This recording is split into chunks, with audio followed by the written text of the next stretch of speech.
से राधा वल्लभ श्री हरिवंश। दंडवत प्रणाम महाराज श्री। महाराज श्री, पिछले 5 सालों से जीवन में अंधकार छाया हुआ है, कभी भी सफलता नहीं मिल रही है। जीवन में आगे क्या करूं क्या ना करूं समझ नहीं आ रहा। सफलता किसे माना है आपने? महाराज जी, श्री जी मैं पढ़ाई पूरी की और मैंने श्री जी से कहा कि मैं अब क्या करूं। तो उन्होंने मुझे कुछ संकेत दिए थे कि आप सरकारी में जाइए और प्रभु की सेवा करिए।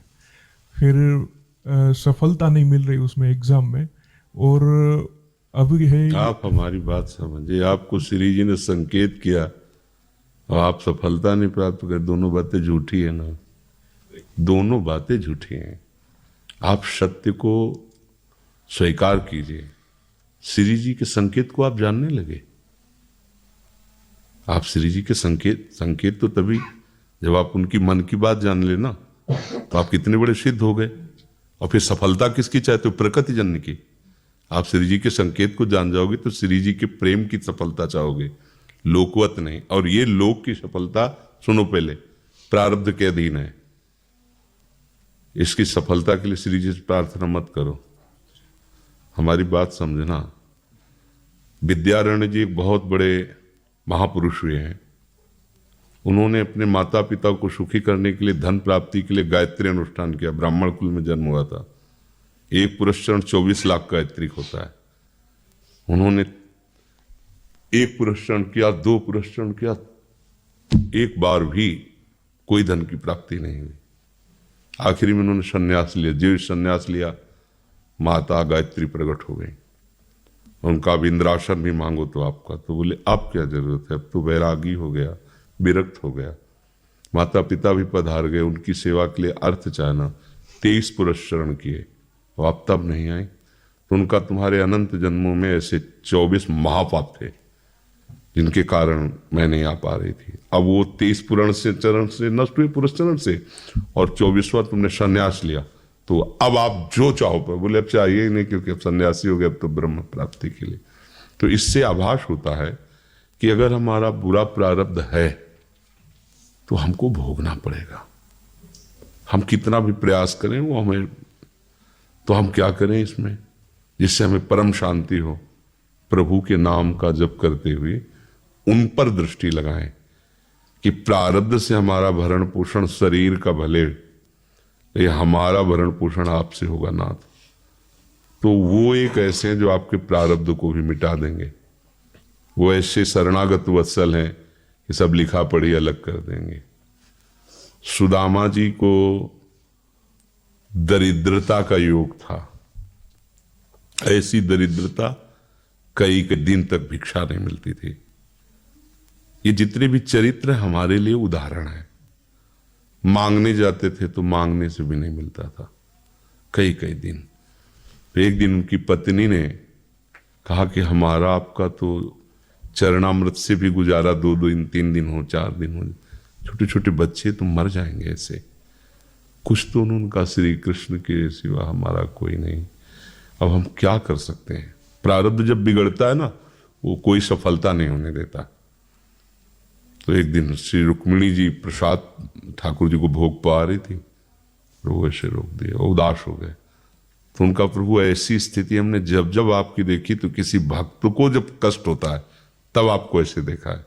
कौन सा भक्त है और क्या कष्ट है? तो का एक सुदामा नाम के हमारे मित्र हैं, कई दिन से भोजन भी उनको, प्रभु आपके मित्र और मैं आपकी दासी, माँ लक्ष्मी का अवतार रुक्मिणी, आप हुक्म कीजिए, लोक की संपत्ति वहां। बोले उसको चाह नहीं है, हमारे मित्र को चाह नहीं है, और चाह ना होने पर हम विवश हैं। अगर वो चाह कर ले तो सारी व्यवस्था हो जाए। तो बोले पैदा करो जाके चाह। बोले उनके हृदय में तो नहीं पैदा कर सकते, हम भी, क्योंकि जिस हृदय में भगवान का आश्रय और निरंतर चिंतन है वहां माया की चाह नहीं होती। बोले उनकी पत्नी के हृदय में, बोले प्रयास करते हैं जाके। भगवान संत वेश में गए, भिक्षाम दे, वो निकली। अतिथि का सत्कार करना गृहस्थ का धर्म होता है। हाथ जोड़ा और कहा हम असमर्थ हैं, आपको भिक्षा नहीं दे सकते। क्यों? बोले हम अपवित्र हैं। हमारे ऊपर सूतक लगा हुआ है। किस बात का सूतक? हमने एक पुत्र जन्मा है, तो ठीक है हम 10-12 दिन बाद आ जाएंगे। बोले नहीं, आजीवन अपवित्र रहेंगे। वो ऐसा कौन सा? बोले दरिद्रता रूपी। विद्वान की पत्नी है तो ऐसे उनका दरिद्रता रूपी पुत्र का जन्म, अर्थात सीधे ये कि मैं नहीं दे सकती या देने योग्य नहीं, ऐसा न कहीं कहा, मैं अपवित्र हूं। तो उनका दरिद्र कैसे हो सकती हो? जिनके पति के मित्र द्वारिकाधीश भगवान श्री कृष्ण है, वो दरिद्र कैसे हो सकता है? एक बार कहो ना अपने पति से। चले गए। जो सुदामा जी आए तो उन्होंने कहा कि देखो आज एक अतिथि आए थे, उनको मैं कुछ नहीं दे पाए, मुझे बहुत कष्ट है कि मेरे पुत्र और आए हुए अतिथि का भी हम स्वागत नहीं कर सकते, उनका भरण आपके मित्र द्वारिकाधीश प्रभु श्री कृष्ण है।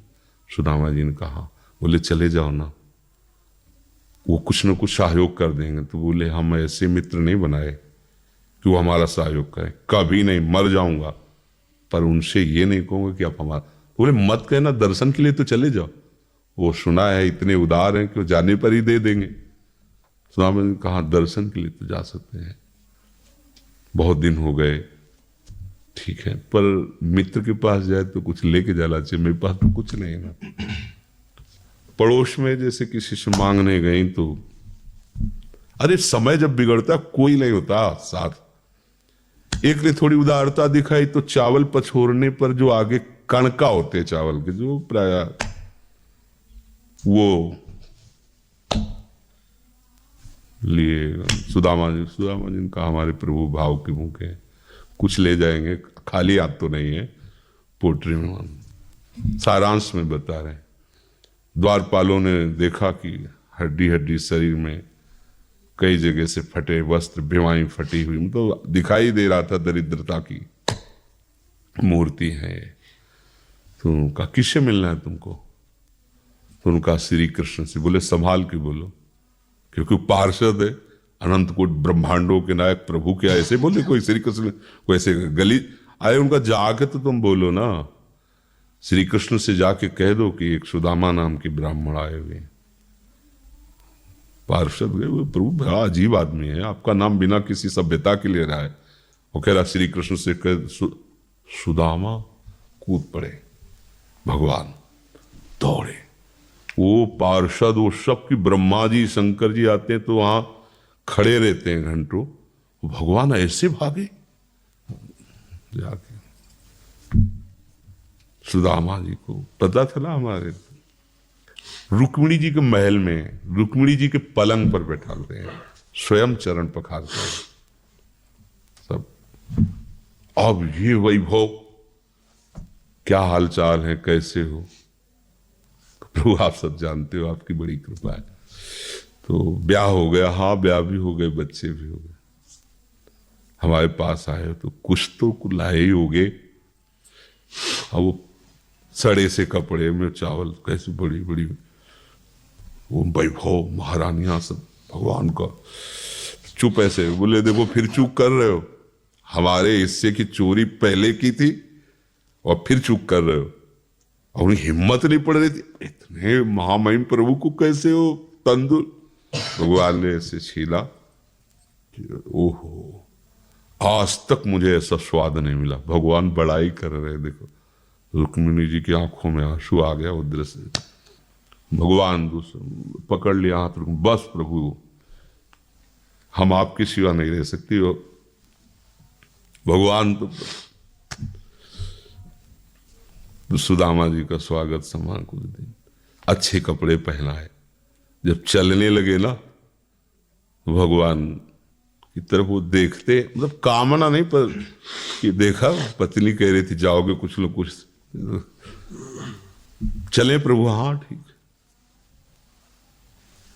इधर से ऐसे चले जाना, हाथ भी खाली। प्रभु ने कहा देखो ये कपड़े जो है ना महंगे हैं, रास्ते में तुम्हें चोर बदमाश, तुम अपनी पोशाक पहने इनको उतार दो।